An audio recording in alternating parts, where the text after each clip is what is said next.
Hey everyone, and welcome to today's Explainer. Today we're tackling something I know a lot of us have been thinking about, a massive systemic disconnect between well-meaning adults and struggling teens.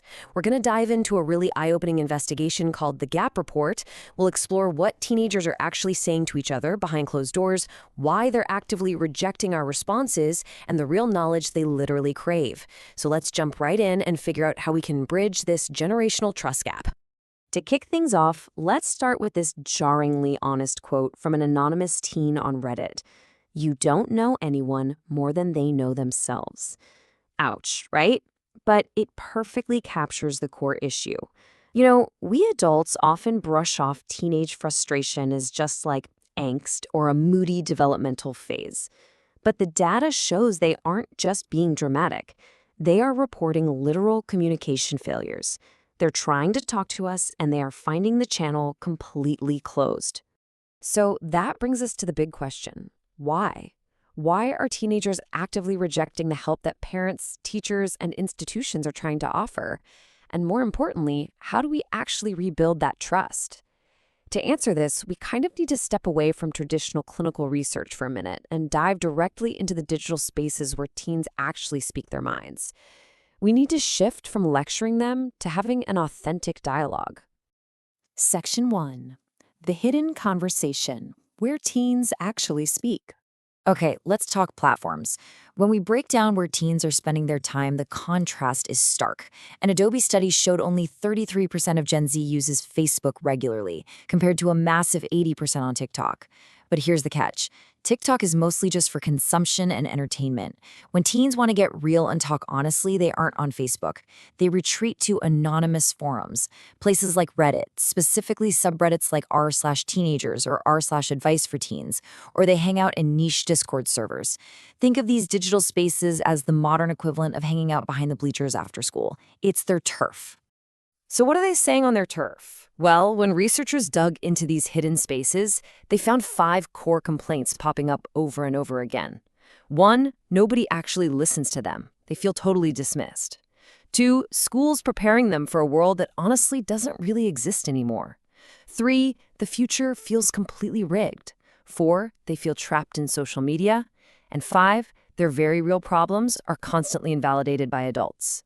We have to start looking at teens as rational actors who are simply responding to a super overwhelming environment. And frankly, it is incredibly easy to see why they feel overwhelmed when you hear the numbers. Just 13%. I mean, think about that for a second. According to the Harvard Youth Poll, only 13% of young people believe the country is heading in the right direction.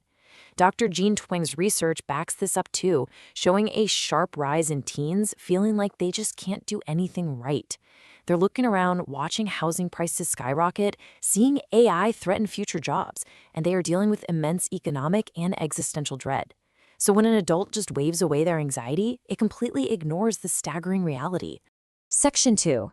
The advice mismatch, what adults get wrong.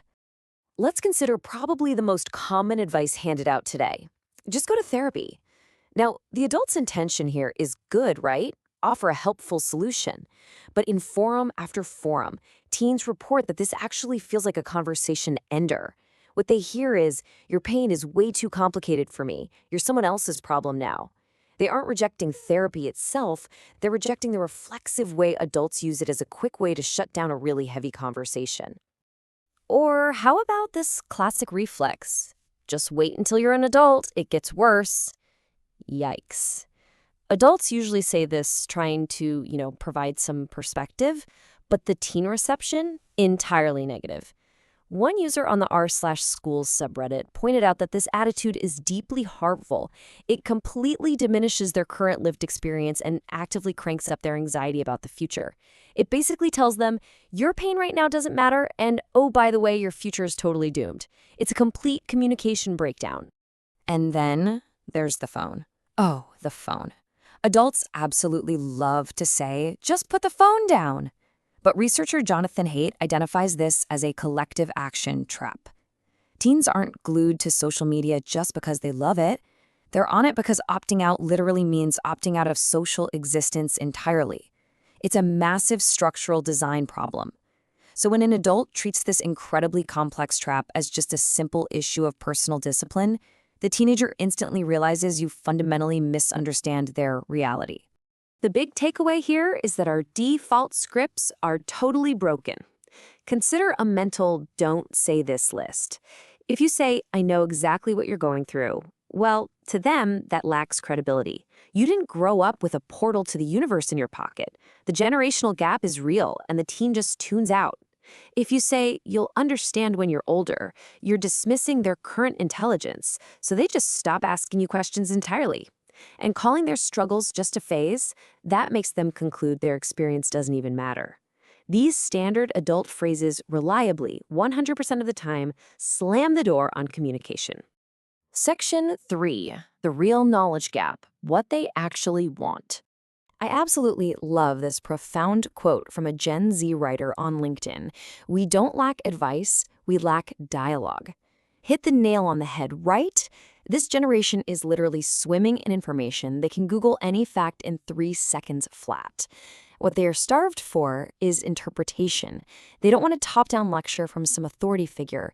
They want a genuine conversation to help them make sense of the absolute avalanche of information they are hit with every single day. And what exactly do they want to have a dialogue about? Well, it's not abstract school curriculums. They want practical, real-world knowledge. When you look into these private forums, they are actively asking things like, how does the financial world actually work? Credit and compounding interest. How do you read people and spot manipulation? How do I figure out what I'm actually good at, beyond just passing a history test? How does small decisions actually compound over 10 years? And crucially, how do I handle failure without internalizing it as my entire identity? This is the kind of stuff they are begging for. Section 4. The bridge. Rebuilding teenage trust. So, the absolute first step to building that bridge, drop the act. Try this approach instead. I don't know the answer to that, but let's think about it together. Now, I know, to an adult, admitting you don't know something can feel a bit like losing your authority. But to a teenager, admitting uncertainty acts as a massive credibility signal. It shows total authenticity. It proves you aren't just performing expertise, but instead you are inviting them into a collaborative process of discovery. It builds instant, rock-solid trust. The next crucial step is validation. Try saying, "That sounds genuinely difficult. I'm not going to tell you it isn't." The science of communication on this is crystal clear. Validation must always precede information. Always. If a teenager opens up about struggling with a social media trap or economic dread, and you instantly hit them with the solution or dismiss it, boom, they stop listening. But the second you validate their reality, the second you agree that the landscape they are navigating is incredibly hard, their defenses drop. Suddenly, they become totally open to hearing what you have to say next. Building this bridge really boils down to 3 specific, reliable shifts. Number 1, authenticity over authority. Sharing your own vulnerable experiences, like telling them about a time you actually failed, builds trust infinitely faster than giving a lecture. Number 2, conversation over instruction. Ask them what would actually help you right now instead of just barking orders at them. And number 3, practical over theoretical. Ditch the abstract advice and give them concrete, real-life examples. And that brings us to a lingering thought that perfectly summarizes this whole generational trust deficit. Teenagers are not waiting to be saved. They are waiting to be taken seriously. They are asking us for more honesty, more respect, and a lot more real dialogue. So here's my question for you. The next time a teenager opens up to you, are you going to reflectively shut the door with a quick piece of advice? Or are you going to be brave enough to admit what you don't know and step onto the bridge with them?